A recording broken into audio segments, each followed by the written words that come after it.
Welcome to our channel Sri Chakri talks. నా పేరు శ్రీలేఖ్య, నా హస్బెండ్ పేరు చక్రి అండ్ నేను కొంచెం వాగుడికాయ కాబట్టి శ్రీ చక్రి టాక్స్. సో మన ఛానల్లో అయితే మంచి మంచి వీడియోస్ ఉన్నాయి. Cooking videos, shopping videos, trip videos, ఇలాగ మంచి మంచి వీడియోస్తో నేనైతే మంచి కంటెంట్ ఇవ్వాలని మీ ముందుకు వచ్చేసాను. సో ఒక్కసారి ఛానల్ని చెక్అవుట్ చేసి సబ్స్క్రైబ్ చేసుకోండి. అండ్ ఈ వీడియో అంతా వినాయక చవితి సెలబ్రేషన్స్ మాట. సో నేను వీడియో అప్లోడ్ చేసేసరికి వినాయక చవితి కూడా అయిపోయి ఉంటుంది. బట్ మేము ఎలా సెలబ్రేట్ చేసుకున్నాం మీ అందరికీ చూపించాలని అనుకుంటున్నాను. బికాజ్ వినాయక చవితి అనేది చాలా స్పెషల్ అందరికీ, నాకు కూడా చాలా స్పెషల్. అండ్ ఈ వినాయక చవితి నుంచి నేను ఏం చేశానంటే మన ఛానల్లో అయితే కపుల్ వీడియోస్ అవి పోస్ట్ చేశాను. ఐ హోప్ ఆ కపుల్ వీడియోస్ మంచిగా రీచ్ అవుతాయని, మీ అందరికీ నచ్చుతాయని నేనైతే కోరుకుంటున్నాను. సో ఒకసారి ఛానల్ని చెక్అవుట్ చేసేయండి. అండ్ వినాయక చవితి కాబట్టి కావాల్సిన ఐటమ్స్ అవి తీసుకోవడానికి కానీ మేము పక్కనే ఉన్న మార్కెట్కి వచ్చాం. అండ్ లక్కీలీ మార్కెట్లో అన్నీ దొరికాయి. తీసుకొని వెళ్ళేసరికి చాలా టైం అయింది. ఎక్కడ చూసినా ఫుల్ ట్రాఫిక్ జామ్ ఉందన్నమాట. సో అందుకే మేమైతే లంకెలపాలెంలోనే తీసుకున్నాం. ఎందుకంటే అనకాపల్లి వెళ్తే కోర్స్ చాలా లేట్ అయ్యేది, చాలా ట్రాఫిక్ జామ్ ఉందంట. మా మాయ ఇంటికి వచ్చాక చెప్పారు మాకు. సో ఫోన్లో ఇక్కడే అన్నీ తీసుకున్నాం అనుకున్నాం. ఎందుకంటే ట్రాఫిక్లోనే స్టక్ అయిపోతే ఇంకా నైట్ ఇంటికి వచ్చి అన్ని పనులు చేయడానికి అస్సలకి ఓపుకుండదు. అండ్ నైటే ఆల్మోస్ట్ అన్నీ క్లీనింగ్ అవి చేసేసుకున్నాం. బికాజ్ మార్నింగ్ జస్ట్ పూజతో ప్రసాదాలతో స్టార్ట్ చేస్తే ఫాస్ట్గా అయిపోద్ది పూజ అది అని చెప్పి. అండ్ ఇక్కడ అన్నీ నైటే సెగ్రిగేట్ చేసుకున్నాం అత్తయ్య నేను. ఎందుకంటే అత్తయ్య మార్నింగ్ లేచి షాప్ దగ్గరికి వెళ్ళి అక్కడ కూడా పూజ చేసి వస్తారనమాట. ఈ లోపల మనం చేయాల్సిన పనులన్నీ చేసుకుంటే కొంచెం ఈజీ అయిపోతుందని మార్నింగే లేచి నేనైతే ఫ్రెష్ అయిపోయానమాట. ఫ్రెష్ అయిపోయిన తర్వాత పులిహారికి రైస్ అది పెట్టుకున్నాను.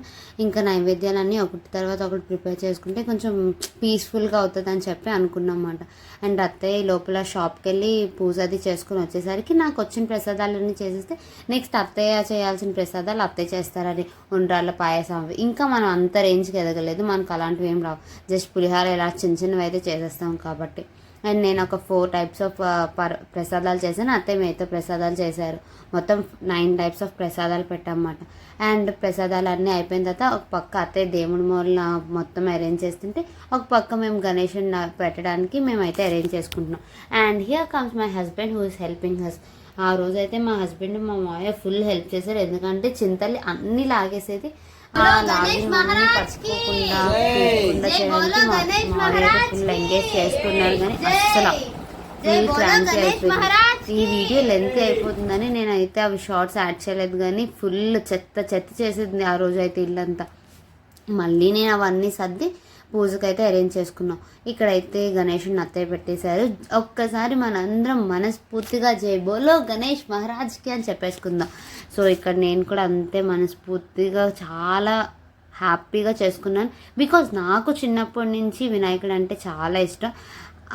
అందరి దేవుళ్ళు ఒక్కటే, అందరూ ఒకేలా ఉంటారు, ఒకేలా ట్రీట్ చేసినా సరే నాకెందుకో ఒక దగ్గర మాత్రం వినాయకుడు అంటే ఇంకాస్త ఇష్టం. సో ఇష్టదైవం అంటారు కదా, అలా నాకు వినాయకుడు కొంచెం ఇష్టదైవం అన్నమాట. ఇంకా సో ప్రసాదాలన్నీ ఒకటి అత్తయ్య అరేంజ్ చేసుకున్న దేవుడికి సమర్పించడానికి. ఆల్మోస్ట్ అన్ని నైవేద్యాలు అయితే చాలా పర్ఫెక్ట్గా వచ్చాయి. ఎందుకండి ఉత్తప్పుడు చేసుకున్నప్పుడు ఈ ప్రసాదాలు బాగా రావు, కానీ నైవేద్యం అనేసరికి మనం ఉప్పు ఏమి చూడకపోయినా, ఆ టేస్ట్ మనం చూడకపోయినా సరే ఎగ్జాక్ట్గా కుదిరిపోతాయి అన్నమాట. ఆ రోజు మాత్రం అన్ని నైవేద్యాలు చాలా అంటే చాలా బాగా కుదిరిపోయాయి. అండ్ ఇంకా వినాయక చవితి అనేసరికి చిన్నప్పుడు డేస్ బెస్ట్. బుక్స్ అన్నీ తెచ్చి వినాయకుడి దగ్గర పెట్టేసి ఇంట్లో ఉన్న గేమ్స్ అన్నీ, ఇప్పుడైతే ల్యాప్టాప్లో అవి ఇవి పెడుతున్నారు అనుకోండి. అఫ్కోర్స్ మనం పెద్ద అయ్యాం కాబట్టి from books to MacBooks, from books to laptop, ఇలా చాలా జరుగుతున్నాయి లైఫ్లో.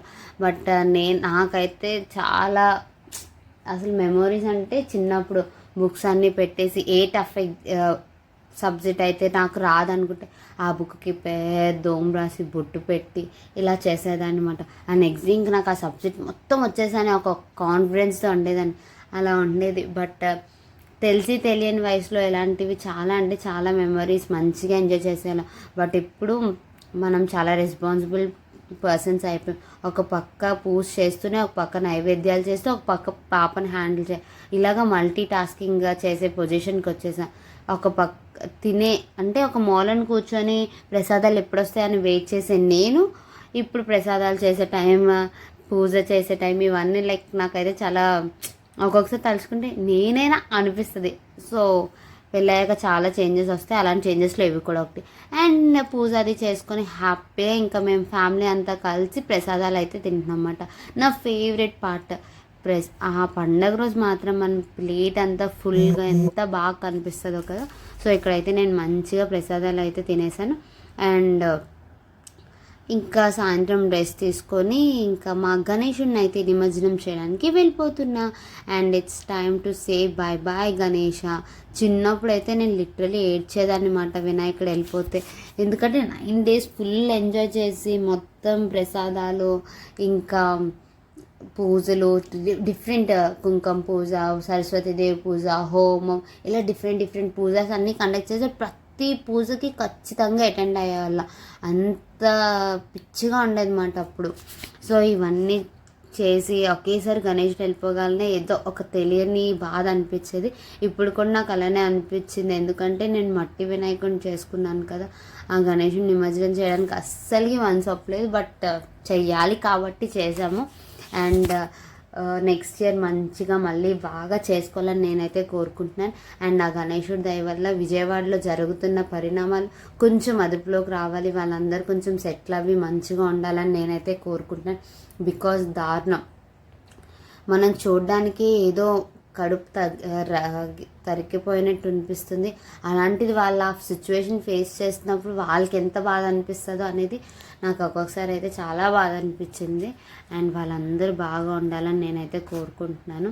ఆ విజయవాడ కనకదుర్గమ్మ దయ వల్ల ఆ విజయవాడ అంతా బాగా అయిపోయి ఫాస్ట్గా రికవర్ అయ్యి ఎక్కడ వాళ్ళు అక్కడ సెటిల్ అవుట్ అవ్వాలని నేనైతే కోరుకుంటున్నాను. సో నిమజ్జనం అంతా పూర్తి చేసుకున్నాక మేము పక్కనే ఉన్న సిరస్పల్లి శ్రీ దత్తాత్రేయ స్వామివారి టెంపుల్కి అయితే వచ్చేసాం అన్నమాట. ఆ టెంపుల్ అయితే ఎంత స్పేషియస్గా ఉంటుందో, ఇక్కడ తండ్రి కూతురు అయితే ఫుల్ ఆడేసుకున్నారు. అండ్ అక్కడ ప్రోగ్రామ్ కూడా కండక్ట్ చేశారు. ప్రోగ్రామ్ అయితే అదిరిపోయింది, చాలా బాగా డ్యాన్స్ చేశారు పిల్లలు అయితే. అండ్ ఇక్కడ వినాయకుడి స్పెషాలిటీ ఏంటంటే సేమ్ ముంబైలో ఉన్న వినాయకుల్లా ఉంటారన్నమాట. అంత బాగా ఉంటుంది చూడ్డానికి కూడా. డెకరేషన్ అయితే అన్నీ లైవ్గా డెకరేట్ చేశారు. అండ్ ఇక్కడ పత్తిళ్ళు పెట్టారు, మొత్తం 21 పత్తిళ్ళు. ఏ పత్తిర ఏంటి యూజ్ అన్నీ, శరీరానికి ఒకటి, మన ప్రతిదీ ఏదైనా మన హిందూ సంప్రదాయంలో ఏదైనా ఒకటి చేశారంటే అది మనకి ఖచ్చితంగా మన సైంటిఫికల్గా ఏదో ఒక యూజ్ ఉంటుందని. సో అలాంటివన్నీ పెట్టారన్నమాట. నాకైతే బాగా అనిపించింది. అండ్ ఈ వినాయక చవితి అయితే ఇంత హ్యాపీగా మా ఫ్యామిలీతో సెలబ్రేట్ చేసుకున్నా. మీరందరూ కూడా హ్యాపీగా సెలబ్రేట్ చేసుకున్నారు నేను అనుకుంటున్నా. అండ్ నిమజ్జనంకి వెళ్ళేటప్పుడు చాలా జాగ్రత్త, మెయిన్లీ వైజాగ్ పీపుల్ బీచ్కి వెళ్ళేటప్పుడు కొంచెం జాగ్రత్తగా ఉండండి. చిన్నపిల్లలు ఉంటే మాత్రం మరీ జాగ్రత్తగా ఉండండి. సో ఈ వీడియోకి అంతే. బాయ్ బాయ్ గాయ్, సర్వజన సుఖన.